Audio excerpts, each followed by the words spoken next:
Certainly, it is a good practice to do small commits. This is because if something doesn't work, it will be simpler to revert a commit. Nevertheless, having some sort of equilibrium is important. Sometimes too many small commits may fill the commit history, and that can be troublesome.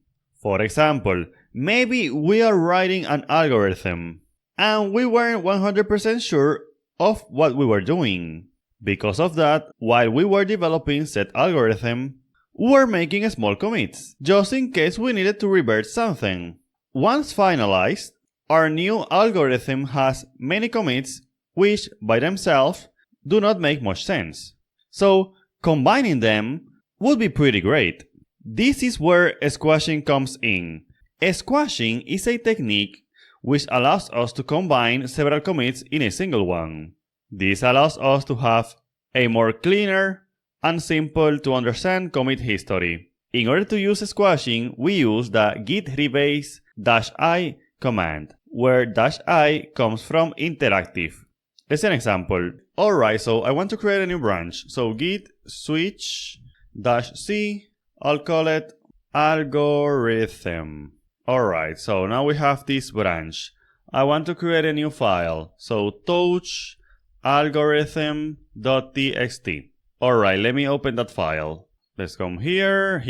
And let's say I'm not sure how to implement this algorithm, therefore I will say step 1 of the algorithm. Save. Let's come here, git add everything, git commit -m. I'll call it step 1. Then okay. After some work, I do step 2. Now let me commit that. I will say git commit -am step 2. Now okay, we keep moving forward and we say step 3, and this is finalized. Okay, so we have implemented our algorithm. Excellent. Now let me say step 3 here. So of course, if we see our git log, let's say git log -n3, we are going to see that we have 3 commits for our algorithm, but it doesn't really make sense to have 3 commits because now that the algorithm is working, it doesn't make sense for me to go back to step 2 or to step 1. So I want to combine them in a single commit so that our history of commits doesn't have too many commits. So before we do a merge with the master branch, I want to do the squashing. I want to squash these commits. So since I want to combine the last 3 commits, I will say git rebase -i head tilde 3, the last 3. I want to squash them, so enter. Now this will open Visual Studio Code and we're going to see that we have the following. We have here our 3 commits, and we have this pick command, which is the one that says that we want to use a commit. So we have pick here, and pick here, but I want to pick one and squash the other ones. So basically what I will do is that I will pick this one and I will combine these 2 to this one. So let me say here squash here and squash here. Here, as you can see, we have many commands. In our case, we only need 2, pick and squash. Alright, so save and close.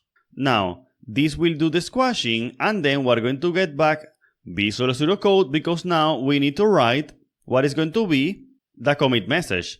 In my case, I don't want to have step 1, step 2, and step 3 as the commit message, but what I want is to delete all of this and just say something like, for example, implementing the algorithm, for example. Alright, save, close, and now the commit has been squashed. Now if I do git log n3, for example, we're going to see that now what we have here is implementing the algorithm, and the previous one is this commit to branch 2, which is from a previous example. Now we don't have the step 1, step 2, and step 3 commit, but only one, implementing the algorithm, which is more useful for us. Now let me say git switch master, and now I can do the merge. So git merge algorithm, and now if we say git log one line, we're going to see that now we have a simple commit here implementing the algorithm instead of having it divided in 3.